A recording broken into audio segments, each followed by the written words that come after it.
Гэхдээ та бүхнийхээ энэ өдрийн амгалан айлтгахыг Эр Хүнцэг манай нэвтрүүлгийн ээлж дугаар үгээр эхэлж байна. Би ингээд энэ удаагийнхаа зочныг танилцуулъя. Хатагтай Саран Чулуун Улсын их хурлын гишүүн, багш, нийгмийн ажилтан ийм ирхэн байна. Өглөөний мэнд. Өглөөний мэнд. За намайг бас урьж оролцуулж байгаад үнэхээр их баярлалаа. Баярлалаа тий. Тэгээд бидний урилгыг хүлээж авч манай студид хүрэлцэн ирсэнд баярлалаа. Тэгээд одоо ийм завгүй үе бас цаг гаргаад одоо өглөө эрт 8 цагт манай студид хүрэлцэн ирсэнд одоо бас бидний ажлыг одоо хүндэтгэж ингэж байна гэж ингэж ойлгож байна. Тий, дахин баярлалаа. За тэгээ өнөөдөр гишүүн бит хоёрын ярих сэдэв бол энэ байна. Цаг үеийн асуудлаар ярилцах юм аа. За эхний асуулт, би зүгээр эмэгтэй гишүүд орохоор хамгийн түрүү нэг юм асууад байгаа юм. Эмэгтэй улс төрч байх ямар байна? Тэгээ одоо ингээд нийгэм хүлээж авахтаа одоо арай тааруу байдгийн шиг байна. Эрэгтэйчүүдийг бодвол тэгээ эндээс яриагаа эхлэе гэж бодож байна. За. Яг нь ерөнхийдөө ингээд зүгээр анзаарж байгаа мэдрэмж болохоор монголчууд ер нь хүн ингээд эмэгтэй хүнээс нэг тийм хүлэгдэж байгаа хүлээлт нь 2-3 янз ах шүү. За эхний ээлжинд бол эмэгтэй хүн гэдэг нөгөө эмэгтэй гэдэг агуулгаар эмэгтэй хүнээс тийм гоо сайхан нэг их одоо хүмүүс авт хүсдэг юм байна тий. Гоё харагдах хэвээр одоо харахад тий ерөнхийдөө өөсөйгөө алдаа мадаггүй ингээд цэвэрхэн гоё харагдахыг бол бүгд нийтээр өсдөг ёсцон юм суртахууны нэг юм шаардлага байна. За нөгөө талд улс төрчөөс өсдөг бас нэг зүйл байгаа тий. Улс төрч байна гэдэг нь өөрөө олон нийтийн төлөөлөл байх ёстой гэдэг. За нөгөө талдаа эмэгтэй хүнээс бас нэг ийм одоо нэг зөөлөн, даруухан тийм дүр төрхтэй, тийм шин чанарыг монголчууд их хүсдэм шиг ингэ санагдаад байна. За ингээд улс төрчөөс хүсдэг одоо шаардлага, эмэгтэй хүнээс хүсдэг шаардлага хоёрыг нийлүүлээд ингээд үзэхлээр энэ нь өөрөө нэг хүнд бол нэлээд бас том шаардлага болно шүү дээ тий. За тэгэнгүүт миний хувьд бол юу нэмэгддэг вэ гэхээр би одоо нэг талдаа бас одоо хүүхэд байхдаа нэг хөлөө алдсан тий хавдраар алдсан учраас би хөгжлийн бэрхшээлтэй хүн болчихж байгаа. За тэгвэл хөгжлийн бэрхшээлтэй хүнээс хүлээдэг бас нэг хүлээлттэй бас нэг зүйл байна. Тэр нь бол одоо их тийм ихэвчлэн нэг тийм төсөөллийн дүрүүд нь бол ихэвчлэн одоо сул доройч үт юм уу тий даруухан. За тэгээ аль болохоор зарим нь баг магадгүй ер нь хөгжлийн бэрхшээлтэй хүний дүр төрх чинь ер нь жоохон ийм өрөвдмөр тий ийм хандлага байгаа байхгүй. За тэгэл хөгжлийн бэрхшээлтэй хэмжээ заавал надаас ямар нэгэн левел төвшнөр доогуур байх байлгүй дээ. Алуу би энийг халамжлаач гэдэг юм уу те. Яг нь тэр бол өрөвч сайхан сэтгэл нь хөдөлдөг нэг ийм монгол хүний бас нэг ийм юм байдгийм болоо гэж би зүгээр боддог. Тэгэхээр энэ гурван зүйлийг нийлүүлээд улс төрч тэгээд эмэгтэй дээрэс нь хөгжлийн бэрхшээлтэй хүн байх гэдэг гурван ийм одоо дүрийг одоо нэг хүн дээр авчирч тавих хэрэгтэй болж байгаа байхгүй. Гэтээ заримдаа бол энэ гурван дүр чинь хоорондоо зөрчилдөж байгаа. Нэг талдаа хөгжлийн бэрхшээлтэй хүний дүрээр хэрэг би ажиллая гэхээр маш их одоо бухимдалтай, ууртай тий олон жил яригдаагүй асуудлуудыг нийл гаргахын тулд надаас маш их юм уур бас нөгөө талдаа их тийм гомдолт хийсэн ийм одоо дүрээр эмоцтой ингэж энийгээ гаргаж ингэж ажиллах бас хэрэгтэй. Яад бол хөгжлийн бэрхшээлтэй хүмүүс өөрсдөө болохоор яг энэ мэдрэмжийг тээж байгаа. Тэгэхээр тэдний тэр мэдрэмжийг буюу тэр дуу хоолойг парламент дээр авчирч тавих хэрэгтэй болж байна тий. Нөгөө талд би бас хөгжлийн бэрхшээлийн хүний туулж байгаа асуудлыг харуулахын тулд өөрөө бас ингээд болж байгаа юм шиг бүтэж байгаа юм шиг юм аа ингээд нуугаад тий за энэч болох ч идэх чи гэж зарим юм бас нуух шаардлагагүй юм байна. Би өнөөдөр одоо энэ шатаар явхад бүдрээд унчлаа. Надад энэ хаалганд болсонгүй гэвэл тэрэн зүгээр яг үнэхээр дуу хоолой болоод ярих хэрэгтэй байна. За тэгвэл нөгөө талд нь улс төрчийн дүр байна. Улс төрчийн дүр, төрийн өндөр албан тушаалтны дүр хүлээсэн өөрийг хариуцлах нь өөрөө намайг ёстойтой байх, ёс суртахуунтай байх. Зарим зүйл дээр бол ингээд бас дууга байх. Тэр хөгжлийн бэрхшээлийн хүний дуурах гэдэг тэр дүрийг гаргахад заримдаа боох, одоо тий боогдуулах, боомлох юм шиг ийм хэрэгцээ гарч байгаа. Усын нуувал ёсын даг гэл тий. За тэгэл одоо ялын нүүрж байгаа ямбэ нийтлэх хэрэгтэй ч гэдэг юм уу тий. Энэ бүхэн чинь өөрөө намайг би ийм хэцүү байна, тэгээд ингээд ярих тэр мөч болгон дээр сонголт ихт хүрэж байгаа байхгүй. За тэгээд энэ дундуур нь нөгөө эмэгтэй хүн байх хэрэгтэй байна тий.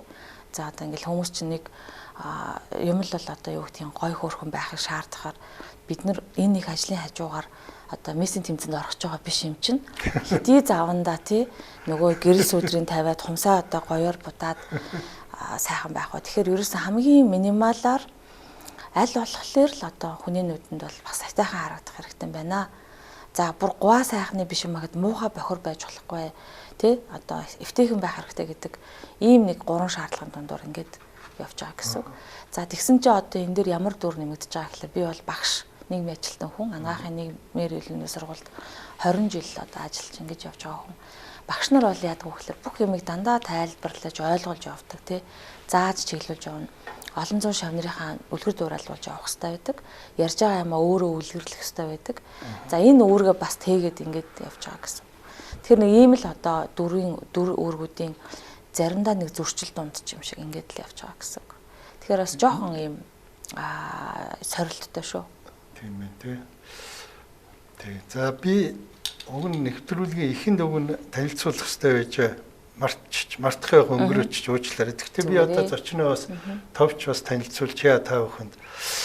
За Саран Чулуун гишүүн 2005 онд Монгол Улсын их сургуулийн нийгмийн ажилтан бакалавр зэрэгээр төгссөн. 2007 онд Монгол Улсын их сургуулийн нийгмийн ажилтан магистр болсон байна.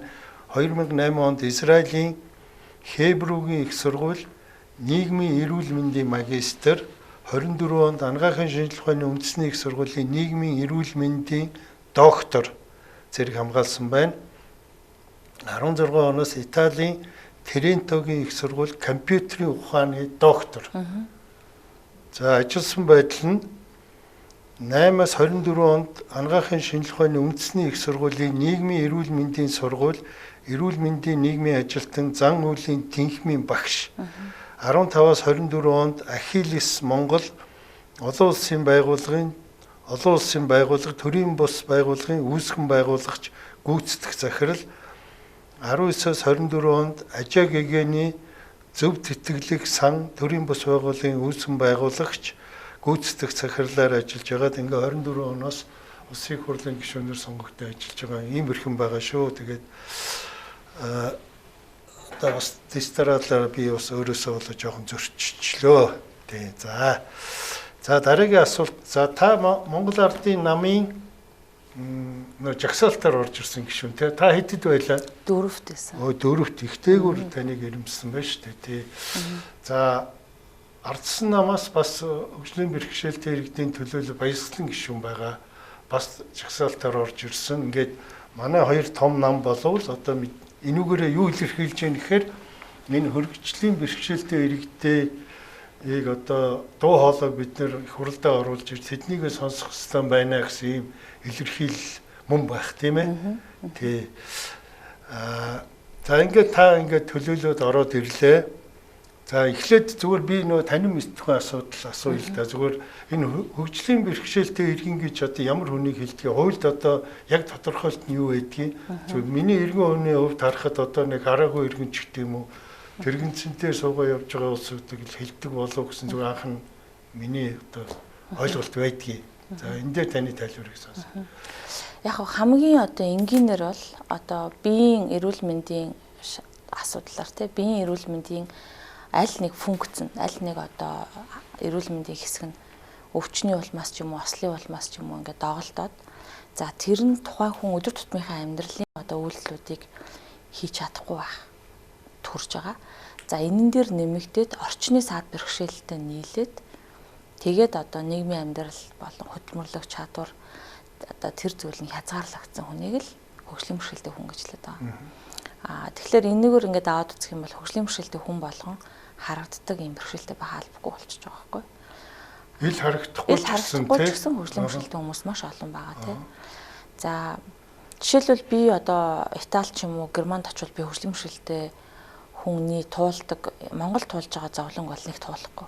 Яагаад гэвэл орчин саад бэрхшээл багтаа учраас би энд очиж бүдэрч унаадах шаардлага их бага байна гэсэн үг. Тэгэхээр Монголд бол хөгжлийн бэрхшээлтэй хүмүүсийн тулгамдж байгаа асуудал нь хөгжлийн бэрхшээлтэй болгох тэр нэг жинг нэмээд байгаа зүйл нь орчны саад бэрхшээл байгаа. Тэгэхээр энэ бол одоо улс орны хүртээмжээс хамаарат тухайн улс орон хэрэг хүртээмж муутай улс орон байвал хөгжлийн бэрхшээлтэй хүн олон байна л гэсэн үг. Энгийнээр бол дэд бүтцийн тэр нь илрээд байдаг байх нь. Тийм, тэр нь илүү хүн илэрдэг гэсэн үг. Тэгэхээр хүртээмж муу байвал эргээд нийгмийн халамжийн зардал их гарна л гэсэн үг болж байгаа байхгүй. Хэдий ч нэ байгууллага их шаттай тий хүн явахад хэцүү юмыг зөвшөөрөгдөл байна. Төдийчнээ тэр газар эргээд улс нь өөрөө тэрнийхээ өртгийг нийгмийн халамжийн зардлаараа төлөхөөсөр аргагүй болж байгаа. Ийм л ойлголт гэсэн үг. Тийм байна. За тэгээд за та одоо их хурлд орж ирээд ямар банкны хороонд хариалагдж байна. За их хурлд дөнгөж байгуулагдмагцаа нэг их хурлын дарга захирамж гаргаад нэг одоо олон ажлын хэсгүүд байгуулсан байдаг 59 ч гэлөө. Тэрний та одоо ямар хэсэгт нь орж ажиллаж байна тийм ээ энэ талаараа. Хоёр ажлын хэсгийг би яг ахалж ажилласан. За ахалж ажилласан эхнийх нь бол хөгжлийн бэрхшээлтэй хүний эрхийн асуудлыг салбарын хүрээнд судал шинжилээд шаардлагатай бол хуулийн төсөл өргөн барих ажлын хэсэг байгаа. За хоёр дахь ажлын хэсэг нь ялгарлан гадуурхлын эсрэг авах арга хэмжээ нөхцөл байдлыг бас судлаад шаардлагатай гэж үзвэл хуулийн төсөл өргөн барих ийм ажлын хэсэг байгаа. Энэ хоёр ажлын хэсгийг ахалж ингэж барьж ажилласан. За аль альных нь одоо ажил үүргийн хүрээнд судалгаанууд хийгдсэн байгаа. Ажлын хэсгийн хүрээнд маш их судалгаа хийгдсэн. За эхний ажлын хэсэг болох хөгжлийн бэрхшээлтэй хүний эрхийг одоо хэрэгжүүлэхтэй холбоотой тэр түгээмэл зарчимд байна уугүй юу гэдгийг судалж үзэхэд бол Монгол улсад олон асуудлууд байна. Гэхдээ тэр дундаас нэн тэргуунд хийхгүй бол ерөөсө болохгүй хоёр ажил байгаа. Эхнийх нь бол тэр олон нийтийн тэр нөгөө шийдвэр гаргагчдын ч ороод те бүх нийтийн мэдлэг ойлголт хандлагыг өөрчлөх ажил байгаа. Хоёр дахь ажил нь одоо байгаа хуулинд тусгасан хөгжлийн бэрхшээлтэй хүний эрхийг одоо хангахтай холбоотой бүх ажлыг хэрэгжүүлэх ажил байгаа. Хэрэгжилтийг нь хянах тэгээд хянахгүй бол одоо хариуцлага тооцохтой холбоотой ажил байгаа. Тэгэхээр энэ хоёр зүйлийг эхлээд одоо нэн тэргуунд хийчих юм бол одоо манай хуулинд байгаа бүхэл заалтууд бол уг нь бол нэлээд тусгагдсан юм байгаад байгаа хгүй.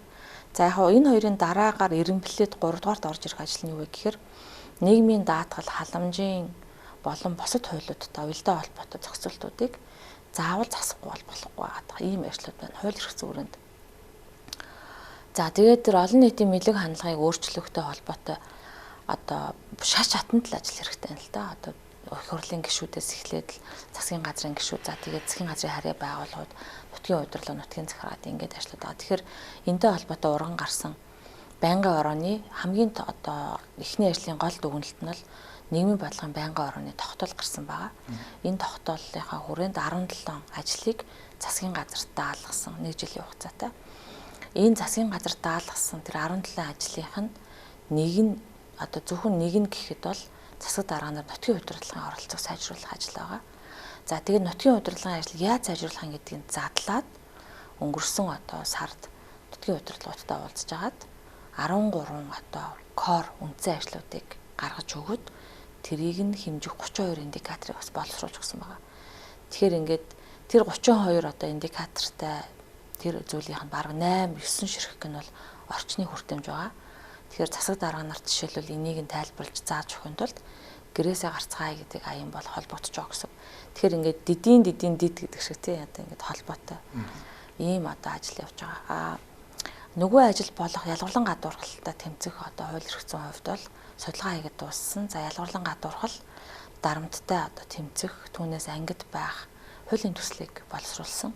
Эх 7 хоног дутахгүй бас олон нийтэд байршуулж саналыг авч танилцуулах төлөвлөгөөтэй байгаа. За яагаад тэгэхээр ялгарлан гадуурхал бол хамгийн одоо ялгарлан гадуурхалтын хамгийн том хохирогч нар бол бас хөгжлийн бэрхшээлтэй хүмүүс байдаг. Тийм баг. За дээрэс нь ахмад наснууд бас байна. Монголд бол хүнийг одоо олон янзаар ялгарлан гадуурхаж байгаа. Гэхдээ бол аль нь ч гэмт хэргийн шинжтэй гэж явдаггүй учраас тэр кейсүүд ингээд буцдаг. Эргээд ялгарлан гадуурхагдсан мэдрэмжээс олж дээрлэгдсэн хүүхдүүд өнөөдөр насан туршийн сэтгэлийн шарах сорвтой болж байгаа. Тэгэхээр энэ дээр заавал одоо арга хэмжээ авахгүй болохгүй нэ гэдэг ийм дүгнэлтүүдийг бол гаргаа явж байна. За тэгээд өөрөө ахалж байгаа хоёр ажлын хэсгээс гадна ажлын хэсгийн гишүүнээр ажиллаж байгаа бас нэг 7-8 ажлын хэсэгт бол яг гишүүн болоод явж байгаа.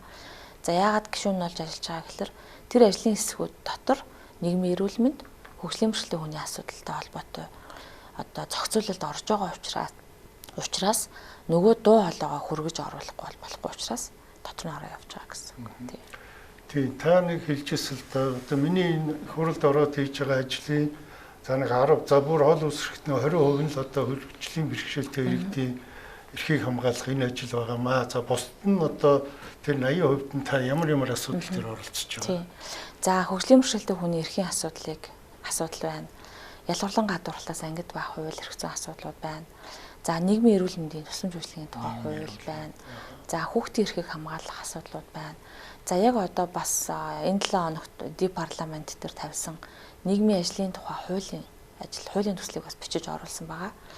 За нийгмийн ажлын хуулийг хэрвээ бид нар батлаад сайжруулчих юм бол нийгмийн халамж хамгааллын үйлчилгээг хүргэгчд болох тэдгэр хүмүүсийн одоо чанар гүйцэтгэл үйл ажиллагаа сайжрах юм байна. Тэгэхээр нийгмийн халамж хамгааллын үйлчилгээг сайжруулъя. Үнэхээр халамжаас хөдөлмөрд шилжмээр байгаа л нийгмийн ажлын хуулиа сайжруулаа гэдэг энэ одоо байр сууриас нийгмийн ажлын хуулийг өргөн барьсан байгаа. За мөн одоо төрийн бас байгууллагын тухай Монгол улс одоо иргэний нийгмийн үзэл баримталтай болох хэрэгтэй байна. Төрийн бас байгууллагын хуулийг сайжруулах хэрэгтэй байна. За мөн одоо цаашлаад краудфандинг буюу хамтын санхүүжилтийн асуудлыг бас хууль эрх зүйн хүрээнд анхаарах хэрэгтэй байна. Яг бол одоо Монголд олон улсын жишгээр маш их одоо хандив босгох те дундын санхүүжилтээр олон сайн дурын ажлууд, сайхан ажлуудыг хийж байгаа. Тэрийг бас гүцэд одоо болгож авах хэрэгтэй байна. За Монгол бол сайн дурын ажлын бодлоготой болох хэрэгтэй байна. Өнөөдөр одоо нийгмийн төрийн иргэний нийгмийн салбарын одоо бүх ажил бол сайн дур ухны нуурын дээр явж байгаа. Тэрийг бас зохицуулах хэрэгтэй байгаа. За сэтгэл зүйн тусламж үйлчилгээг сайжруулахгүй болохгүй байна. Сэтгэл зүйн тусламж үйлчилгээ олон хуулинд орсон боловч сэтгэл зүйч талаас нь мэргэжлийнх нь үйлчлэгээ талаас нь хууль эрх зүйн нэг одоо шугам дээр зохицуулж өгөхгүй бол бас их одоо алдаа маадагтай асуудлууд гараад байна. Яг л одоо нийгмийн ажлын үйлчилгээ шиг тий. За ингээд жишээ аваад үзэхээр ийм олон хууль эрх зүйн асуудлууд байгаа учраас энэ болгоныг л одоо байгаа хугацаанд засаж залруулах юм дээр оролцохгүй бол би энэ болгоныг одоо дунд нь орж ажиллаж исэн, төлөөлж исэн энэ чиглэлээр судалж исэн хүний хувьд энэ бол миний хариуцлага байхгүй. Бодлого одоо хууль тогтоогчдын хувьд дунд орж байгаа учраас заавал ажиллах хэрэгтэй гэсэн үг. Тэг. За та Нүдэн гишүүн болонгуудаа би таны анхны ярилцлагыг харсан. Тэгэхээр тэн дээр бол та одоо их хурал дээр одоо нийгмийн одоо энэ дээр бол ингэ томьёолсон байл л те. Их хуралд нийгмийн тэгш хамруулалт, тэгш хүртээмжийн лобби бүлэг байгуулж ажиллах зорилготой гэж хэлсэн. Энэ зорилго мөн биелүүлсэн лобби бүлэг байгуулж амжив. Их хурал дээр, улсын хурал дээр хөгжлийн бэрхшээлтэй хүний эрхийг дэмжих бүлэг байгуулсан, лобби бүлэг байгуулсан. Энэ бүлэгт маань 44 гишүүн нэгдэж гарын усгц урсан байгаа. За бид 44 гишүүн дээр одоо юу их вэ гэхээр бид нар сая л одоо салбарын туссан учраас их хурлын гишүүдэд зориулсан яг энэ 3 жилийн хугацаанд одоо 3 жил болтлоо те энэ хугацаанд энэ зүйлийг хийчүүлэх болох гэдэг нэг ийм төлөвлөгөөг гаргаж байгаа. Тун удахгүй лобби бүлгийн гишүүд болон бусад гишүүдэд бас мэдээлэл хүргэж өгнө гэсэн үг. Хэдийгээр одоо лобби бүлгийн гишүүний үүрэг гэдэг юм гаргаагүй боловч манай их хурал дээр бол бүх шатандаа өнөөдөр хөгжлийн бэрхшээлтэй хүнтэй холбоотой асуудлыг маш их одоо сонсч хүлээж авдаг ийм соёл бол бий болсон байгаа. Нэг талаас нь бол миний би нөгөө талаас баясгалан гишүүн. Тийм бид төр заримдаа одоо 3 минутанд хүрэхгүй байвал асуудлаа хувааж агаад хүртэл ярьж ингэж хамтарч ажилладаг гэсэн үг. Тий. Зүгээр би 44 гэдэг чинь одоо 126-тай харьцуулахад их чамлалтай тоо над санагдлаа л да тий. Одоо гишүүд маань энэ хөгжлийн бэрхшээлтэй иргэдэд одоо тэгж дэмжихгүй байгаа юм одоо тэр 80 хэдэн гишүүн нь. Яг уу ер нь бол яг тухайн үедээ цаг хугацааны хувьд одоо 44-ийг тоолоод өргөн одоо их хурлын дараад хөргүүлсэн болохоос гадаадад байсан тий одоо бараг 10-аад гишүүн бол зурж амжааг байгаа. Тэгэхээр яг тэр тоон дээр бол хязгаарлагдахгүй байна одоогийн байдлаар. Одоо тэгтээ тэр гишүүд маань хүсвэл өөрсдөө ингэ нэмээ зураад бүлэгт тэгвэл яг уу тий тэр бичгийг дахин өвлдөх хэрэгтэй л болно. Дахин өвлдөх хэрэгтэй. Нэмж болдгүй үед тэр чинь. Нэмж болно. Гэхдээ дахиж өвлдөөд шинээр нэмж оруулах боломжтой гэсэн. Гэхдээ одоо мэдээж би бол зөвхөн их хурлын гишүүд маань одоо бүгд л одоо ийм иргэдэд дэмждэг байлгүй дээ л гэж бодож байна шүү дээ. Яг нь ер нь бол 25-аас дээш гишүүн байх бол хангалттай тоо гэж үздэг байхгүй. Тийм. Тэгэхээр тэр бол босгоо 2 дахин л давж яах гэсэн. Тийм. За нэг ийм асуулт байна. За саяхан манайх ингээд нөө ерөнхий сайдаа огцруулаад шинээр засгийн газар сая бүрэлдлээ 2-3 хоногийн өмнө. За тэрний өмнөхөн одоо засаг огцорцсны дараа шинэ ерөнхий сайдыг томилохын өмнө улсын их хурал дээр нэг 2 гишүүдийн одоо итгэх санаачлагаар нэг хоёр албан бичиг ингэж намдаарч өргөн барьж байна лээ. 51 гишүүн нэг нь зурсан, нэг нь 30 гишүүн зурсан ийм хоёр албан бичиг. Та энэ дээр оролцсон уу те? Би хоёуланд оролцсон байх. За тэгсэн чинь та бүгдийн тэн дээр тавьсан шаардлага нэг нь 3 зүйл ангиттай тийм шаардлагууд байсан. Шинэ засгийн газар бүрэлдэхтэй та бүхний шаардлага одоо биелсэнгүй юу гэж би харсаа. Та юу гэж бодож байна? Тийм, ер нь бол одоо биелсэнгүй. Биелсэнгүй. За яагаад тэр шаардлага өргөсөн гэхээр нэг бичиг нь бол гендерийн хуулийг мөрдөх тухай байсан. Тийм. Ер нь бол яг би яагаад гендер дээр одоо тэн дээр нэгцгэлэр нэгдүгürt би өөрөө бас эмэгтэй хүн те эмэгтэйчүүдийг төлөөлж байгаа шүү дээ. Нөгөө талд хэрвээ гендерийг ойлгохгүй бол хөгжлийн бэрхшээлийг ойлгох болоогүй л гэсэн үг байхгүй. Тэр чинь бас л төлөөлөл байхгүй. Тэгэхээр гендерийн асуудлыг ойлгож авахгүй бол хөгжлийн бэрхшээлийг ойлгох болоогүй юм байна да гэдэг нэг юм дүгнэлт угаасаа л явдаг юм. Ер нь бүхэл улс оронд л явдаг л та. За нөгөө талдаа би Монгол Ардын намд сонголт хийж Монгол Ардын нам дотор би зорилготой орж ирсэн. Ямар зорилготой гэхээр Монгол Ардын намын одоо тий ер нь том намын бодлого хөтөлбөр өнөөдөр улсын хөгжлийг жолоодж явж байгаа. Улсын хөгжил төр улсын хөгжлийг одоо удирдах шүү дээ тий. Тэгэхээр улс удирдах улсын хөгжлийг авч явж байгаа нам өнөөдөр бодлого нь гаргаж байгаа шийдвэр нь бүх зүйл өнөөдөр хүртээмжтэй одоо хэнийг ч хоригдуулахгүй байх хэрэгтэй байхгүй. Тийм учраас Монгол Ардын намд альва одоо үйл ажиллагаа нь өөрөө хүртээмжтэй ил тод байх хэрэгтэй. За мэдээллийн ил тод байдал гэдэг зүйлийг маш их шаардж байгаа. Би орсон цагаас л хойш шаардж байгаа. Бүх төвшөнд л ярьж байгаа. За энэ мэдээллийн ил тод хүрэг энэ нь харагдахгүй байна. Энийг тодруулал тий. За парламентын жишээлбэл альва мэдээлэл байсан ч гэсэн хөгжлийн бэрхшээлтэй хүн сард нэг удаа тохионы хэлээр ядаж нэг орчуулга хийчих, нэг voice нэг мэдээлэл хийчих гэдэг юм ингэ явж байгаа. Альва гаргаж байгаа шийдвэр үйл ажиллагаанда тэгш оролцооны зарчмыг хангах хэрэгтэй гэдгийг ингэ явж байгаа. Тэгэхээр энэ зарчмаа л одоо үнд бариад дээрэс нь тэр гендерийн асуудлыг бариад ингээд одоо яваад энийг л одоо мөрдмөр байна гэдэг энэ шаардлагыг л намынхаа бусад гишүүдтэй хамтаар гар үсэг зурж ингэж өгсөн гэсэн үг. Тэгэхээр намын одоо жишээлбэл би өөрөө шинэ гишүүн шүү дээ. Би яг л одоо нэр дэвшсэнийхаа дараа л Монгол Ардын намд илсэн байхгүй. Тэгэхээр Монгол Ардын намын соёл дотоод одоо олон зүйлийг бол би мэдэхгүй байж байгаа. Шууд ороод гишүүн болчхоор намаа судлах хэрэгтэй болж нам дотор надаас олон зүйлийг зарцуулсан олон хүмүүс байгаа. Тэ амьдралынхаа бүх зүйлийг зарцуулсан хүмүүс ч байгаа.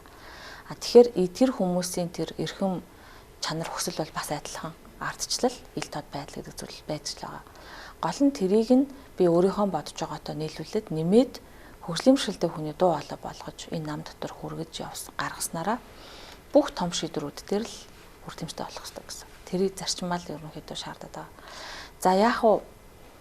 Тэгэхээр энэ одоо одоогийн засгийн газрын энэ шинэ бүрэлдэхүүн те энэ яг одоогийн нөхцөл байдал дээр би ингээд одоо надаас сэтгэл асууж байгаа байхгүй хүмүүс ямар байна гэд.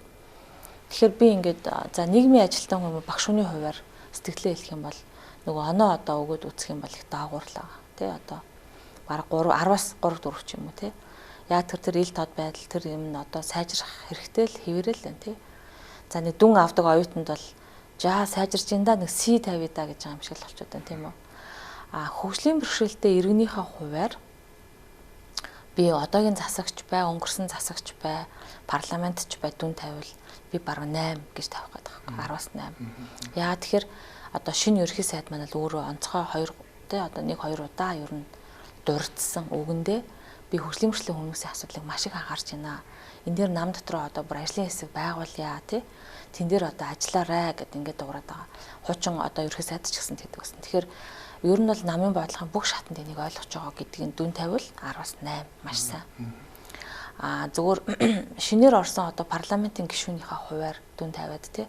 Би яг бодож цаансан бүх зүйл маань болж гэнэ үгүй юу гэд үзэхэр бол 8 хүрэхгүй 5 ч хүрэхгүй тий яадлаар би энэ процесс нь ойлгохдохгүй зөвхөн Монгол Ардын нам гэхэлтгүй ер нь парламентын өөрийнх нь энэ процесс буюу тэр хууль өргөн барих хуулийн дараа улсын хурлын тогтоол байнгын орны тогтоол энэ тэр өргөн барих за гишүүн өөрийнхөө одоо хууль эрхийн хүрээнд тий аль байгууллагатай яаж холбогдохгүй байх ёс зөв тэр нэг дараалалтыг тий тэр зэрэг процессыг өөрөө ойлгож дунд нь орж ажлаа хурдтай явуулна гэдэг нь өөрөө миний хувьд бол үнэхээр энэ сорилттой нэг жил байсан гэсэн үг.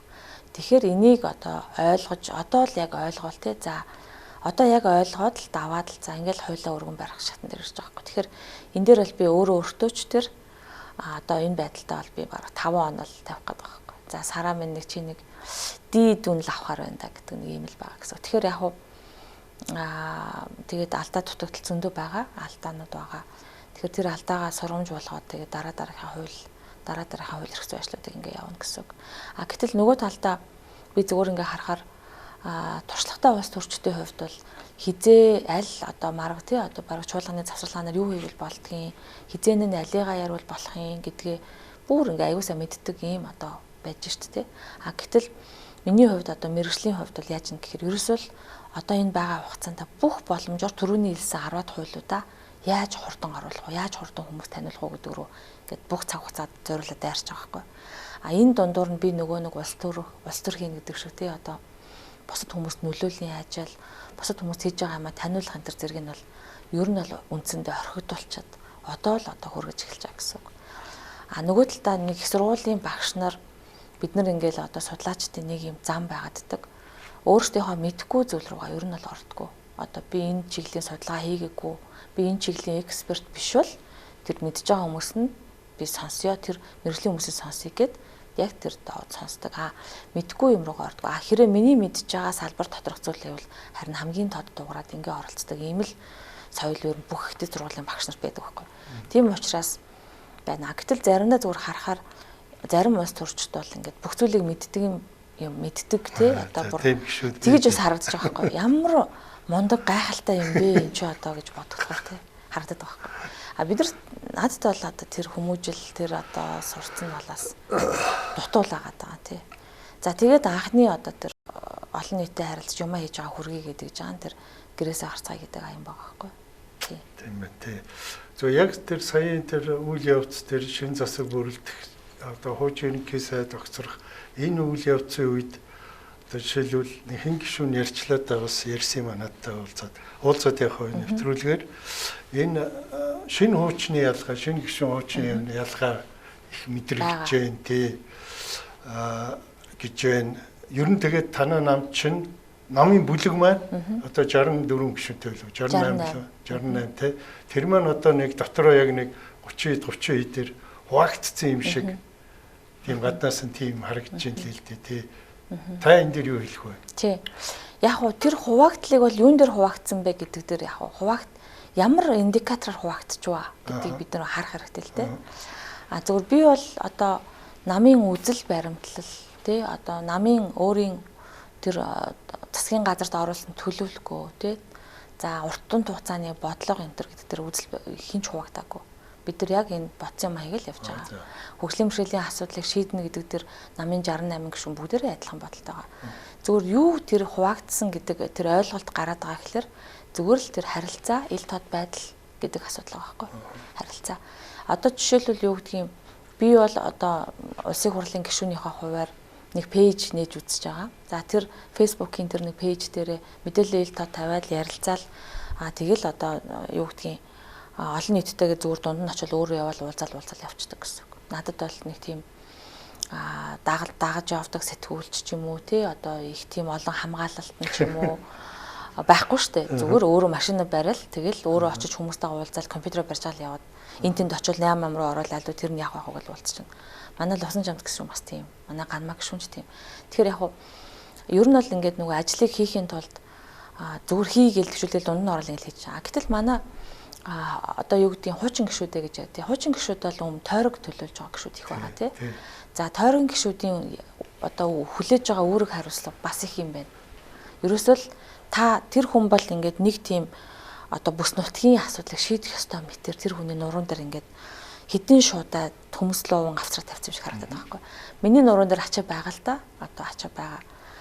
Тэгтээ миний нуруунд дээр байгаа ачаа бол газар нутгаараа нэгдсэн олон нийт биш байгаа байхгүй. Олон нийт тархаа бутгаа хаана л хаанаага. Тэгэхээр бас заримдаа их байгаа мөртлөө жин нь бас нэг талдаа хөнгөнж үж магадгүй. Нэг талдаа тий. Нөгөө талдаа тэр тойргийн гишүүд гэдэг юм уу одоо хуучин гишүүдийн хувьд болохоор нэгдүгээр тэр хүмүүс өөрсдөө өмнө нь гишүүн байсан. Өмнө нь нөгөө тэр хүмүүсийн нуруунд дээр олон янзын ачаа байгаа байхгүй. Өөрөө мэдэх мэдхгүй олон ачаа байна. Жагсаалтын гишүүд бол мэдж байгаа юм ачаа олгож авч байгаа дээр бас сонголт байгаа юм л да. Жишээл би энэ асуудлыг хийнэ гэж би хэлчихэж шүү дээ. Гэтэл би тойргийн гишүүн байсан бол би зөвхөн энэ дээр ажиллана гэж хэлэх хэрэг байхгүй юм бэл. Яагаад тэр би тэр амьдрдаг тэр одоо болд тэр амьдрдаг батын саналыг аваад тэр иргэний асуудал дээр би ажиллана гэж гарчаад би чиний одоо тэр асуудлыг чинь шийднэ. Энэ чинь бол миний мэрэгэл биш шүү гэж хэлэх хэрэг байдаг учраас тэр хүмүүсийн үүрж байгаа ял бол их юм байна да гэж би зүгээр анзаарсан. Хамт явж байгаа учраас. За ингээд одоо ялан нэгтгэх хэр чинь бас одоо ачаал нэгтээд те. За дагалдаад баг ямбан чигтэж магадгүй. Ялан үүрж амж ямбан үүрх хэрэгтэй болно те. За энэ нь өөрөө тэр хүмүүсийн олон нийтэд харилцааг маш ихээр одоо ачаалланд гисэнгүүт хязгаарлалтыг бий болгож эхэлдэг юм байна. Над дээр жишээлбэл магадгүй одоо 100 мессеж ирдэг бол одоо 4 5 сонгогдсон манай одоо ховдын гишүүнд маань бол бараг 1000 мессеж ирдэг баг ч тий. Тэгэхээр энэ нь өөрөө тэр хүмүүсийн юмыг харж байгаа үнцэг асуудлыг харж байгаа тэр одоо цар хүрээг их том харагдуулаад юмыг шийдвэр гаргахтаа дандаа алсуур томоор нь хардаг байхад магадгүй бид нар шинэ учраас зарим зүйл дээр өөрийнхөө л тэр мэрэгжлийн харж байгаа юм харж байгаа учраас тэгээд тэрийг илэн талан уяж чадахгүй ингээ хуваалцчихна. Энэ нь өөрөө тэр ил тод байдал хариуцлага гэдэг ялгааг үүсгэж байгаа. Гэхдээ нөгөө талд тэр хүмүүс бас бид нар шиг байсан цаг үе байгаа. Тэ шинээр орж ирсэн үедээ өөрийнхөө чаддаг юм яриад л орж ирсэн бэлгүүд тэ. Тийм. Тэгэхээр тэр цаг үе дээр орж ирсэн юм чинь шинэ гишүүдийг сонсоод наад дээр чинь бид нар өмнө нь ингэжсэн шүү. Наадах чинь ингэдэг шүү те. Тэгвэл ингэнэ шүү гэдгээ хоорондоо жинэлж ярилцдаг баяал гэж бидний хүсэж байгаа зүйл тэр байхгүй. Тэр ярилцаа нь л болоогүй. Тэр ярилцаа нь болсон байж магадгүй. Гэхдээ мэдгүй одоо 30 хүн гарын үсэг зурсан гэхээр бидний сасан шиг хэмжээнд бас ярилж амжаагүй л нэг жил өнгөрчихөж байгаа байхгүй. Тэгээ энэ нь өөрөө альва одоо шийдвэрүүд чинь ингээд бид нарт мэддэхгүй болчиход байна шүү дээ. Энийг ингээд ил тод байлгаач гэдэг ийм л гарын үсэг зурхад бол хүргэсэн байгаамаа. Харин тэр одоо танаас гадна тэр бичгэн дээр гарын үсэг зурсан хоёр жигшүүн таны өмнө ярилцахад ердөө бид нар энэ шийдвэр гаргаж байгаа процесс аль ил болгооч ямар шалгуур тавиад одоо тухайн үнийг гаргах гэдэг юм бэ ч гэдэг юм. Энийг л бид нэр хүссэн юм аа гэж хэлээ л дээ. Та ч бас тэрийг л бас татчихлаа гэж тийм. Зүгээр одоо шил ингээл та бодъё л та. Бид нар ингээл хэрэг ил тод байдлыг санаагаар болдог бол тийм. Хэрэг бурхан бидний хүснэр хэмээ хийдэг бол одоо нэг хүнийг сайдаар томилоо гэж бодъё тийм. Бид нар албан тушаалын араас ерөөсөө яваагүй байхгүй. Энийг хүмүүс маш сайн ойлгох хэрэгтэй. Хоёр одоо экспертийг гаргаж ирж байгаа тийм. Хоорондоо мэтгэлцэж найд намын дотроо ярилцаад өөрийнхөө бодлогоо бариад би энэ салбарыг ингэн би ингэ нэг хоорондоо ярилцж агаад тэгээд тэн дээр нь мэдээж хэрэг тэр улс төрийн одоо оноо энтрийн тустай бас ярддаг байлгүй те тэрийг одоо хардаг тэр экспертүүд нь байх лэлгүй экспертүүдийн хувьд мэрэгжлийн хүмүүсийн хувьд л тийм л юм харж байгаа байхгүй салбарын мэрэгчлэлтэй ямар юм те энэ хүн ч одоо ямар үгүй гэдгийг нь харж жинглэж агаад тэгээд тэрийг жинглэж байгаа яриаг нь нам дотроо ярддаг болчихлоо тэгчих юм бол бид нар ингээд бас ийм гарын үсэг зурж маш ингэхгүй шүү дээ. Бүтэн жил ингээл харж байгаа шүү дээ. Бас хүмүүсийг хүлээцтэй шүү дээ. Ер нь л дээ. За яах вэ? Дараа нар тэгээ болж байгаа. За яах вэ? Болох байх. За ер нь ингэх байх гэл хүлээгээл. Тэгэл уулзахаар чинь бид нар хүн ёсны сайхан харилцаатай юм ч өө гээл харилцаал өнгөрөн те. Энд тэнд уулзахаараа дандаа нөгөө мараад ингэж байхгүй. Хизээ энийг албан ёсны болгож ийм байх юм болоо гэж хүлээсээр агаал тэгэл аргын барангуудаа. За ер нь бол нэг жил өнгөрчлөө. Хэлэхгүй бол болохгүй юм байна гэдэг юм л шаардлага байхгүй тийм байна. За тэгээ одоо манай их хурлын удирдлага амж тэр намын удирдлагч тэр энэ одоо гишүүдийнхээ өргөн барьсан энэ саналыг энэ удаагаа аваагүй ч гэсэн дараагийн удаа одоо шийдвэр гаргахдаа бас харж үзэх байхаа гэж ингэж найдаа хоёлаа тийм ээ. Тий. За тэгэхээр одоо эндээс ийм асуулт ургалан гарч ирж байгаа маа. Бид ч одоо 24 өнөөхөө сонгуулийг үндсэн хуулиндээ өөрчлөлт хийж хагаад тийм ээ сонгуулаа хийсэн. За жагсаалт гэж юм оруулж ирсэн 3-1-д нь. За тэгээд бүсцсэн хөгжил гээд юм ингээ хоёр том одоо агуулгын маш том хоёр шинжил хийгээд орж ирсэн. За та жагсаалтын гишүүн. За тэгээ ороод ирлээ. Одоо ингээ нэг жил болчлоо. Тавхан сонгогдсон ажилтаа ороод. Энэ дээр танд одоо энэ хоёр том зорилт маань одоо зөв байж юу, буруу байж юу гэсэн ямар дүгнэлт гарч байна таны хувьд? Би зөв л гэж бодож байгаа. Зөв учраас л би өнөөдөр бас өөрийнхөө цаг хугацаа тий бүх юмаа зориод энэ дунд ингээд хамт энэ одоо бодож цаасан зүйл нь болж бүтээсэ гэдэг энэ хамтын зорилгыг хүлээн зөвшөөрч тэ өөрийнхөө үнэт зүйл болгож хуургаад энэний төлөө ингэ явж байгаа яг л зөв. Бүсийн бодлого бол маш чухал байна. Угаасаа манайх ч газар нутг нь айгүй том хүн амын цөөхөн тэ. Тэр энэ бол хамгийн зөв бодлого бол байсан. Тийм учраас л энд дунд нь нөгөө хүртээмж хөгжлийн бэрхшээлээ шингээх гээд л ингээд явж байгаа гэсэн үг. За одоо ингэ шин засаг маань байгуулагдаад ерөнхий сайдын яринч гарч хэлээ л одоо бид нар энэ нөгөө төсөв мөнгөч тасраад эхэллээ гэж нүүрснээс болоо те бид нар одоо юугээ таннаа төсөө таннаа за энэ 14 мега төсөл гэдэг юм одоо дахин ирэмблээ хэдүүлээ те тэндээс хасахын хасъя доошлуулахын доошлуулъя гэж юм лээ одоо тэр засгийн газар бодвол удахгүй тэр юм их хурлд оруулж ирэх виз зөв таны хувьд гишүүний хувьд би асуухад энэ 14 мега төслийн альнийг та одоо хойшлуулъя альнийг одоо наоборот одоо урд нь тавьяач гэдэг юм уу танд ямар бодол байна? За одоо тий хуучин засгийн газар гэж ярих нь тий тэнд бол 14 мега төсөл танилцуулагдсан. За тэр 14 мега төсөл бол дандаа одоо нэг ёсондоо сайлын үнэтэй болъё гэдэг ийм төслүүд байсан шүү дээ тий одоо улс орон гэдэг аюулгүй олон зүйл нь бусдын орноос хараад байна. Тийм учраас том одоо эдийн засгаа босгохын тулд ерөөс том бүтээн байгуулалтыг хийя. Нэг олноор хамтрах гэдэг ийм төслөөсөн. Хурдтай хөгжлийн төлөө зориг гаргая гэдэг ийм төслөөсөн. Ийм одоо байлаа. За тэгвэл тэр дунд зүгээр яг орхигдож одоо мэдрэгдээгүй иргэдийн амьдрал мэдэгдээгүй орхигдсон зүйл бол хүний хөгжлийн асуудал байсан юм. Хүний хөгжил дундаа яг өнөөдөр одоо хүүхдүүдийн тэр одоо боловсролын асуудал. Тэр дундаа жишээлбэл би бүр ингээд дотор нь задлаад үзэхээр сүүлийн 5 жил хүүхдүүдийн одоо сургуульд хамрагдалтын тоо орон нутаг ер нь бүх түндэ баг сургуулийн 2 дахин нэмэгдсэн гэж ярьж байгаа байхгүй. Эсвэргээрээ хөгжлийн бэрхшээлтэй хүүхдүүдийн сургуульд боловсролын хамрагдалт 2 дахин буурсан байгаа байхгүй. 5 жилийн хугацаанд шүү. Энэ бол хүний хөгжил орхигдсныг илтгэж байгаа ийм дүн.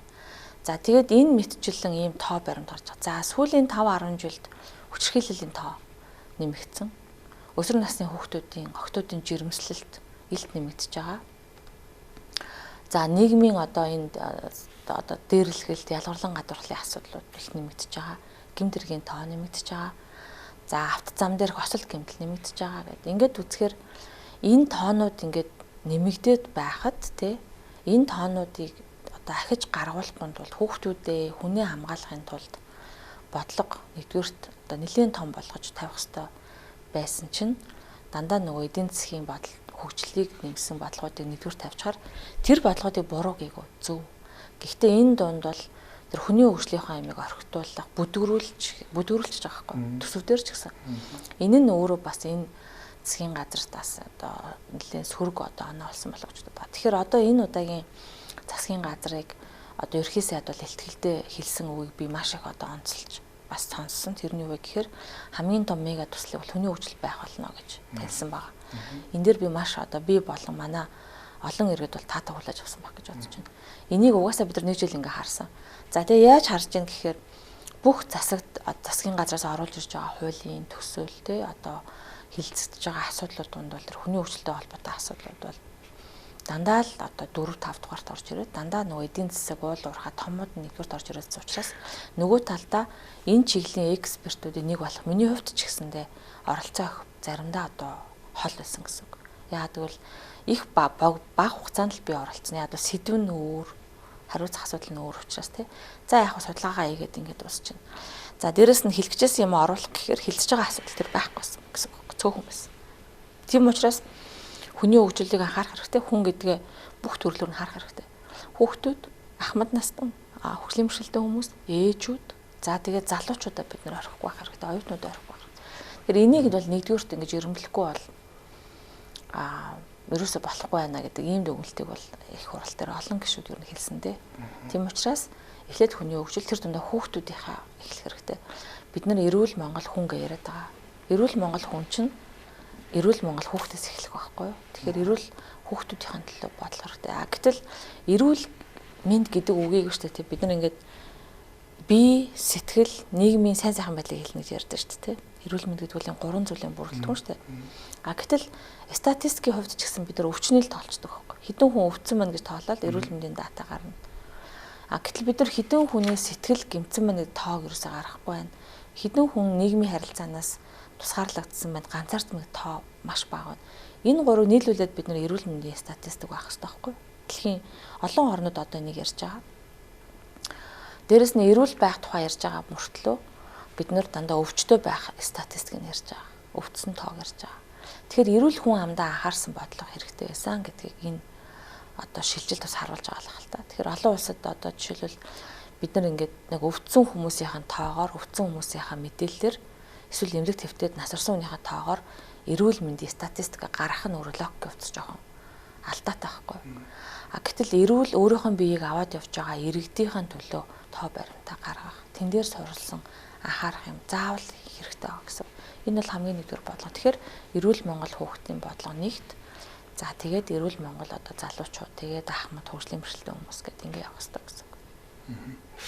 Би зүгээр яг хэн хийсний сайн санахгүй зүгээр энэ нөгөө байнгын орон дарга цогтоотор гişүн хийсэн болов уу гэж бодоод байх энэ аливаа хуулийн төсөл орж ирэхэд тэнд заавал хүний хөгжлийн заавал байх хэрэгтэй шүү тэр хуулинд тэгээд нэг тийм цогтоотор гişүн хэлэх юм тий. Тийм сая одоо хууль тогтоомжийн тухай хуулийн өөрчлөлтийн төслийг ороод сая баталж байгаа гэсэн. Арай батлагтайгаа гүйцэн боловсруулаад. Гэхдээ яг бас хилцэгцэн. Яг хоо тэрэн дээр бол одоо ер нь бол санаа нь одоо би ингээд орж ирээд маш олон хуулийн төслийг харлаа.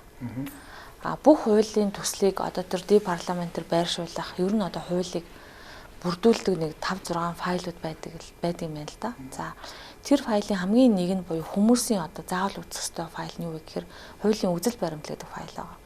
Үзэл баримтлал гэдэг тэр материал нь юу гэдэг вэ гэхээр энэ хууль батлагдсанараа нийгмийн хүний эрхийн эдийн засгийн ямар үр дагаврыг авчрах вэ гэдэг, эрэг суурь үр дагаврыг авчрах вэ гэдэг тийм тооцооллыг оруулдаг юм хэсэг байдаг. Гэтэл хууль тогтоомжийн тухай хууль тэр өргөн баригдаж байгаа хуулиудын тэр нэг темплейт гэдэг юм загвар нь өөр их богино. За би жишээлбэл одоо нийгмийн ажлын тухай хуулийн үзэл баримтлалыг бичихтэй. Энэ хууль батлагдсанараа нийгмийн хувьд ямар үр дагаврыг авчрах юм? Эдийн засгийн хувьд ямар үр дагаврыг, хүний эрхийг ямар ингээд салгаад ингээд тооцоолж прогноз гаргаж бичиж байгаа шүү дээ. Гэтэл тэр нь одоо байгаа хууль тогтоомжийн хуулийн форматанд нь багтахгүй байгаа байхгүй жижигхэн. Гэтэл зарим одоо яаралтай гормоор гэдэг юм уу эсвэл ингээд нэг олон хууль өргөн бариад яваад шүү дээ. Тэд нарыг ингээд харахаар тэр нийгэм эдийн засаг хүний эрхийн гэдэг үр дагаврын хэсэг тэр үзэл баримтлалын одоо файл дээр тусгагдсан нь маш богино хүн. А4 цаасны одоо худлаа яриул одоо баг 3-1 шиг хэмжээний иймхэн нэг юм формалны нэг хэдэн өгүүлбэр орж ирээд байгаа. Оруулах ёстой гэсэн үүднээс нэг явах ёслол өнгөрчөөд байгаа. Тэнгүүд би тэрэн дээр ингээд айгуу тийм. Гэхдээ энэ ч одоо нийгмийн үр дагавар гэж нийгмийн үр дагавраа бүр ингээд тодтогч бичих ёстой биш юм уу? Эдийн засаг биш юм уу гэдэг дээр айгуух ингэж шүүмжлэлтэй хандаад байгаа. Тэгэхээр өөрийнхөө өргөн барьж байгаа хуулиудыг ч гэсэн тийм өргөн утгаар нь оруулаад өгчих гэхээр хуудасны тоон ихтэйд байна гэх мэтчлэн хуудас заагаад өгч. Хуудас заагаад өгч 5 хуудас байх ёстой гэдэг заагаад. Тэгэхээр тэр 5 хуудасанд чинь юм багтаах хэрэгтэй болж байна. Тэгэхээр мэдээж найруулга бичлэгийн одоо стандарт байх нь мэдээж зөв. Гэхдээ тэн дээр яг нийгэм эдийн засгийн тэр үр дагаврыг салгаж маш нарийн байх хэрэгтэй. За энэ нь чи хор уршиг нь юу байгаа гэхээр байгаль орчны тухай, уул уурхайн тухай асуудлууд орж ирж байгаа. Тэр дотор хүний эрүүл мэндэд үзүүлэх нөлөө, хүний эрхийн шинжилгээ нь маш сул. Бүр ингээд нөгөө дид гэдэг шиг орж ирж байгаа. Айгуу жижигхэн.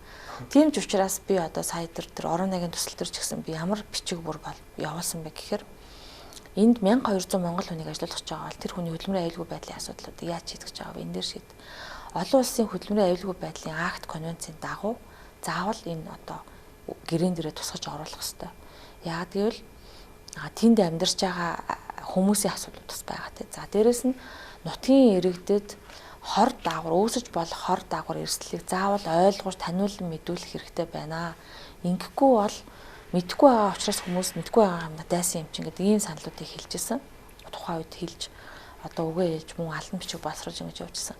Тэгэхгүй бол тэр чинь нөгөө мега төсөл гэдэг доторч айгу жижигхэн ингээд орон наягийн цар жижигхэн бүлэг байгаа. Нөгөө нэг боёо гэдэг шиг жижигхэн бичсэн байгаа. Тэрийг л бид нар одоо ингээд сайжруулах хэрэгтэй. Өргөн тодорхойлчихгүй болохгүй байна гэдэг ийм байр суурь байгаа. Тэгээ энийг нь саяны одоо хилцсэн хуулийн төсөл дээр тэр гишүүдийн нийслэл улирчдаар бас дурдж ярина лээ. Тэгтээ одоо батлагдахаараа гарах тэр ямар үр дагавар нь хөгжлийн бэрхшээлтэй хүн дээр яаж тусах хэсэг дээр бол бас би эргэлзээтэй байгаа. Нэмж хасах хэрэгтэй байгаа. Яагаад тэгэхээр одоо жишээлбэл дөнгөж өчигдөр эрүүгийн хуулийн хянан шийдвэрлэх процессын тухай хууль гарсан юм. Өчигдөр. Тэгэхэд бол би юуг асуумаар байсан бэ гэхээр хөгжлийн бэрхшээлтэй хүн өнөөдөр гэмт хэрэгт холбогдсон шүү дээ, тий? Холбогдсон. За өнөөдрийн байдлаар 410 одоо ялтан байна гэж байгаа хөгжлийн бэрхшээлтэй.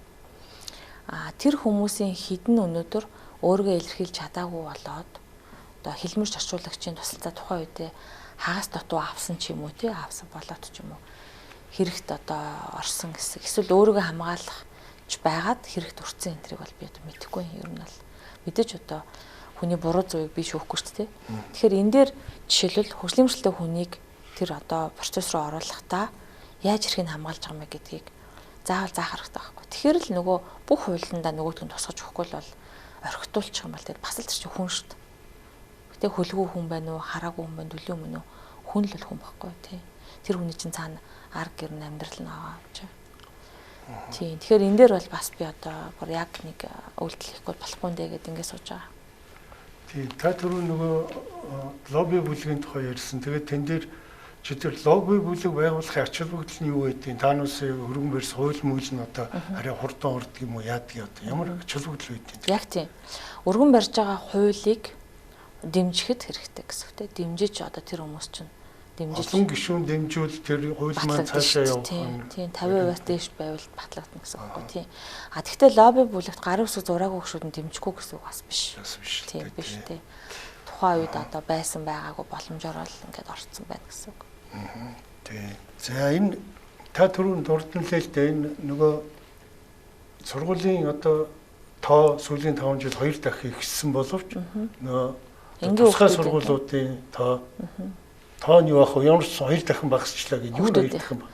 Хөгжлийн бэрхшээлтэй хүүхдүүдийн сургууль хамрагталт 2 дахин буурсан. Тий. Хүний тоо бол өөр даашаа өсөж байгаа вэ, тий? Хүний тоо бол өсөж байгаа. Гол нь сургууль сурч чадахгүй болж байна л гэсэн үг. Тийм ээ, тий. Сургууль хамрагдаагүй. За хамрагдаагүй хэд хэдэн шалтгаан байгаа. Нэгдүгээрт ер нь бол яг хөгжлийн бэрхшээлтэй хүн болгон өнөөдөр оюуны бэрхшээлтэй биш байхгүй юу? Ер нь бол тий. За намайг ч гэсэн одоо юу гэдгийг хүүхд байхад хөлөө тайруулсан учраас оюуны чадамжгүй ядарсан гэдэг ийм дүнэлтүүд зөндөл явдаг гэсэн. Хөлгүй юм чинь чадваргүй гэдэг. Энэ юм бас одоо хөгжлийн бэрхшээлтэй хүнийг гэхээр одоо мэдрэл муутай юм шиг, оюуны чадваргүй юм шиг, шийдвэр гаргах чадваргүй юм шиг бодоод байгаа. Ер нь бол ууг нь дэлхийн одоо жишгээр яадаг вэ гэхээр чи өөрийнхөө амьдралдаа хийж байгаа өдөр тутмынхаа үйлдэл дээр юу хийх, юу идэх, хинтээ юу ярих, өөрийнхөө одоо ямар мэрлэлээр сурах те өөрийнхөө амьдрал дээр шийдвэр гаргаж чадчих байгаа бол чи юу ч их боломжтой байна. Шийдвэр гаргаж чадчих байгаа сурах боломжтой, ажиллах боломжтой. Тэгэхээр гал нь гагцхүү тэр шийдвэр гаргаж байгаа шийдвэрээ бусдад хуваалцаж өгч чадах дээр л харилцааны дутагдал гараад тэрийг бид нар хөгжлийн бэрхшээл гэдэг байгаа тийм. Тэгвэл өнөөдөр сургуулиуд бас бэлэн биш л байгаа юм байна л да. Багш нар өнөөдөр одоо юу гэдэг нэг физикийн багш, биеийн тамирын багш ч юм уу хүүхдүүдийг 19 одоо энгийн хүүхдтэй нэг одоо оюуны одоо өөр бэрхшээлтэй хүүхдэд орж ирэхэд зааж байгаа хичээлийнхээ агуулгыг 19 хүүхдэд нэг аргаар ойлгуулж байгаа л нөгөө хүүхдэд бас нэг аргаар ойлгуул хэрэгтэй болж байгаа. Энэ нь өөрөө багшд маш том сорилт болж байгаа. Гэсэн чинь бид нар хуулиараа энэ хүүхдүүдийг одоо тэгш хамруулж сургана гэж заасан боловч багшийг яаж хичээлийн хөтөлбөрөөр хувилбартаа боловсруулах вэ? Заах арга зүйгээ яаж сайжруулах вэ гэдэг дээр нь бид нар анхаарч чадаагүй юм байна. Тийм учраас 1-2 сар сураал хүүхдүүд за бүтггүй мэн гэдэг ингээд гардаг ч юм уу нэгт. Хоёр талдаа өнөөдөр бүх сургууль хүртээмжтэй биш байна. Бүх сургууль өнөөдөр шаттай хэврээл байна. 0 нь одоо нарийнхан хэврээл байна тий. Хүн эмчин бие засна, хоол идэнэ. Тэр орчны хүртээмж хангалтгүй. Багшийн өөрийнх нь заах аргацсан хүртээмж гарын авлага мэдээлэл нь байхгүй. Нөгөө талдаа хүүхдүүд өөрөө одоо хөгжлийн бэрхшээлтэй байсныхаа төлөө энгийн сургуульд яваад ялгарлан гадуурхагдж байгаа. Дээрэс нь энгийн хүүхдүүд ч гэсэн тэрийг таньж мэдэхгүй байгаа учраас ингээд нэг их хит их хардаг ч юм уу, гайхдаг ч юм уу те энэ яац ингээд тэгэхээр нөгөөх нь нөгөө хүүхдэд эвгүй мэдрэмж өрүүлээд ингээд нэг юм ялгарлан гадуурхлын юм үүсээд. За энэ мэдчлэн дээрэс нь тэр хүүхдүүдийг сургуульд нь зөөж өгөх ээж аав аваач өгөх хэрэгтэй. Ядаад сургуулийн гадаа нэг зогсоол нь одоо ээлтэй байх хэрэгтэй гэдэг асуудлууд нь цогцоороо шийдэгдэж одоо амжаагүй учраас хүүхдүүд бол сургуульд явах боломж хомс болж ий гэж байна. За тийм учраас одоо энийг сайжруулах хэрэгтэй байгаа. Энэ дээр бол ерөөсөө тууштай ажиллах хэрэгтэй гэсэн үг. Тэгээ за сүүлийн ч байх те одоо та хоёрт нэг 5-6 минут үлдэж байна те. Энэ хөгжлийн бэрхшээлтэй иргэний одоо улс төрийн эрх гэж ярил л да тийм ээ. За одоо тэнцвэрчин сонгохт ирэх одоо өөр юм өндөр албан тушаалд очихч байдаг юм одоо бодвол ордог байлгүй. Энэ олон улсад одоо жишээ ямар байна тийм ээ хандлагч гэдэг юм уу. Монгол улстай харьцуулахад одоо бид тэр улстай харьцуулахад аль төвшөнд байна л гэж. За хамгийн одоо их гоё жишээ болох акц бол ер нь 1970-80-аад онд бол ерөөдөө олон газар жижигэн одоо акц хувьслууд хийсэн байдаг. Ялангуяа Америк. За тэгэл ер нь барууны орнуудад түлхүү те.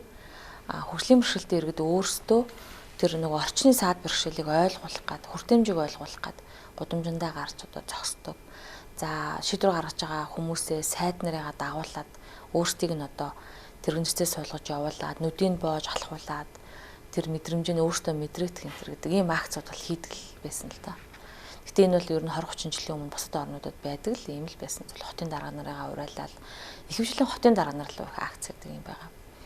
За энэ бол ингээд нөгөө одоо жишээл миний хувьд нөгөө ажиллаж байгаа бодлогын байрны бичгүүдийн хувьд нөгөө мөсөн уулын орой гэдэг шиг гэрээсээ гарцгаа яам бол яг тэр одоо мөсөн уулын орой гэдэг нь гэрээсээ гарцгаа гэдэг харчаа доор нь бол маш их байрны бичгүүдээр л ажиллаж байгаа. Тэрийг бас хүмүүс ойлгосоож бодоод байгаа. Тэгэхээр хөгжлийн бэрхшээлтэй хүмүүсийн улс төрийн эрхийг хэрвээ төрүүлж одоо улс төрийн эрхийг нь боломжийг нь олгочвол бусад эрхүүдийг нь олж авах тийм боломж үр хадгалан нэгддэг гэсэн үг. Тэгэхгүй улс төрийн эрх гэдэг чинь өөрөө дуу хоолойгоо илэрхийлэх, тий саналаа өгөх, эрх байгаа, төлөөлөх эрх байгаа шүү дээ. Би өнөөдөр одоо гарч ирж ээж, баясгалан гишүүн өнөөдөр ярьж ээж, өнөөдөр парламентын 126 гишүүн энэ эндэр чинь өндөр нам байх хэрэгтэй байсан биз дээ гэдгийг ойлгож байна тий.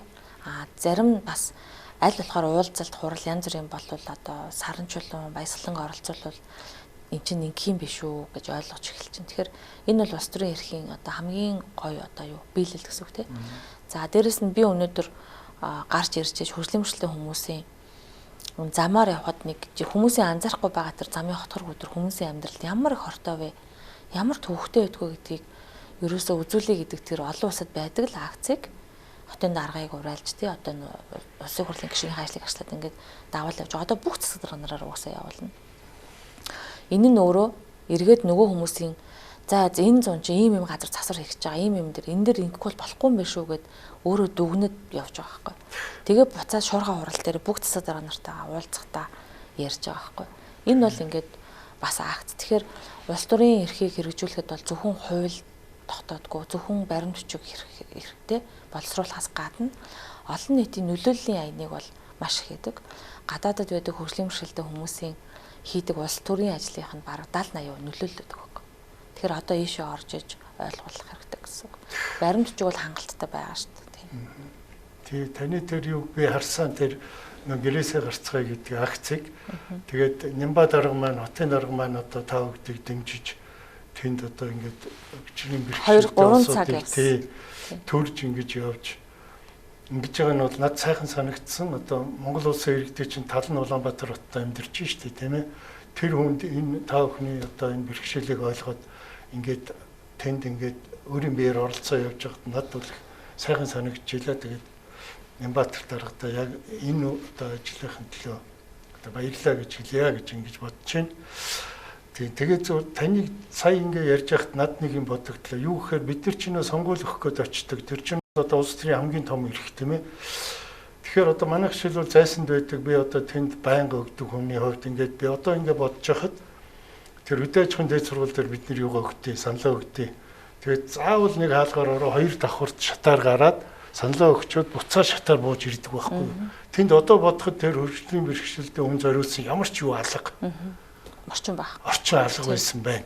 Тий. Гэх мэтэр ингээд бид нар чинь одоо энэ ч бас нэг бодлоо энэ нэг ялгуурлан болчиход байна шүү дээ тий. Тэгэхээр хаана бид нар чинь энэ төр зэсг маань анхаарч ажиллах их ажил байгаа юм байна л гэж би сая бодсон л да өөрөж ярьсан. Тий. Ер нь хүн одоо ингээд одоо жишээлбэл та бүхэн хоёулаа адилхан эрэхтэй тий. Бидэрт өгөгдсөн эрх нь адилхан. Адилхан эрэхтэй. Гэтэл надад одоо энэ усыг уухад би жишээлбэл жоохон гаргуу ч юм уу дутуу байвал би нэг юм бүсэлд авч болно тий. Надад ийм юу өгөөч гэд асууна. Гэсэр анханасаа нөгөө ус өгж байгаа хүн маань өөрөө за энэ хүний нэг гар нь гэмтсэн юм чинь усыг ингээд ойртол өгч гэдэг сэтгэлтэй байхыг л ялгуурлан гадуурахгүй байх гэдэг. Гэтэл харваас тэр хүн одоо хүрэхэд хэцүү байхад харваас зориуд одоо ижлэгээ мөхчөд чадвал өөрөө хөр. Чи чаддсан бол өөрөө яваа гэдэг чинь заримдаас их анархист зүйл байхгүй. Нөгөө талдаа би хүсэлт тавьянтэд надад ингээд юмыг өгөөч би мэдээлэл авахын тулд надад ингээд чи илүү үйлдэл хийж асуулгана гэдэг чи өөрөө ялгуурлан гадуурх нь. Асуусан зүйлд нь хариулахгүй байна гэдэг бол ялгуурлан гадуурхалтын одоо левел 2 гэх юм уу да төвшин 2 гэсэн. Энийг л манайхан одоо ойлгочмоор байгаа. Тэгээд ирэхээр л энэ асуудал бол бас яг зөвхөн энийг ойлгочход бол ер нь бол асуудлын баг тал нь шийдэгдэнэ. Тийм байна. Тий. За баярлалаа. Манай нэвтрүүлгийн цаг өндөрлсөн байна. Тэгээд бидний урилгыг хүлээж авч манай студид ирж одоо өөрийнхөө ажлыг бас нийгэмд бас таныг бас одоо таниулаасай гэж бас бодсон бидэд. Тэгээд тэр зорилго маань үйлсэн байх. Тэгээд таны цаашдынх нь ажлын өндөр амжилтыг хүсье. За танд бас их баярлалаа. Тэгээд телевиз үзэж байгаа одоо энэ нэвтрүүлгийг үзэж байгаа бас байнга үздэг энэ үзэж байгаа хүмүүст бас их баярлалаа. Тэгээд ямар ч байсан зорьсон одоо ажлынхаа араас бол тууштай явнаа. Тэгээд дараа сайхан мэдээтэй бас уулзах байхаа гэж бодож баярлалаа. Баярлалаа. За. Үзэгчтэй манай өнөөдрийн нэвтрүүлэг өгөөр өндөрлж байна. Дараагийн дугаараар уулзтараа түр баяртай.